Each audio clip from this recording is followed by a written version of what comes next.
அவர் எழுதினது எப்படி எழுதினார்னா, இவர் சொல்றாரு ஏழைகளுக்கு கொடுத்திருக்கலாம், வாய் சொல்லுச்சு. ஆவியானவர் எழுதினாரு, அவன் ஏழைகளின் மேல் கவலை உள்ளவனாய் இருந்தபடியால் அப்படி சொல்லாமல், அவன் திருடனாய் இருந்தபடியினாலும் பணப்பையை சுமக்கிறவனாய் இருந்தபடியினாலும் அப்படி சொன்னான். ஆண்டு போட்டு உடைச்சாரு பாருங்க. நீ நல்ல பிள்ளை மாதிரி பேசி நல்ல பேர் வாங்கலாம் நினைக்காதப்பா, உன் உள்ளத்துல என்ன இருக்குன்னு எனக்கு தெரியும். மறந்துடாதீங்க, நாம உண்மை கேடுகள் என்றைக்கு ஒரு நாள் வெளியே வரும், கர்த்தர் வெளியே கொண்டு வந்துருவாரு. நம்ம எவ்வளவு தந்திரமா செஞ்சாலும் ஒரு நாள் அதை எதை விதைச்சோம் அதை என்ன பண்ணணும், அறுக்கணும்.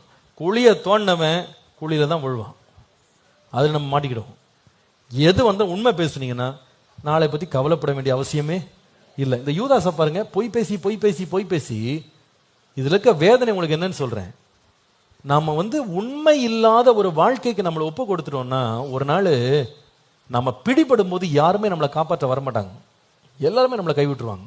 அப்ப நமக்கு வர்ற கோவம் கொஞ்சமா இருக்காது, ரொம்ப அதிகமா இருக்கும். யூதாஸ் பாருங்க, இந்த பெண் காணி கொடுக்கும் போது இவர் நல்ல பிள்ளை மாதிரி பேசுறாரு, யாருமே கண்டுபிடிக்கல இவர் இப்படி உண்மை இல்லாம பேசுறாருன்னு யாருக்கு தெரியல. ஆண்டவர் காட்டி கொடுக்கல, அமைதியா இருந்தார். Download ShareChat.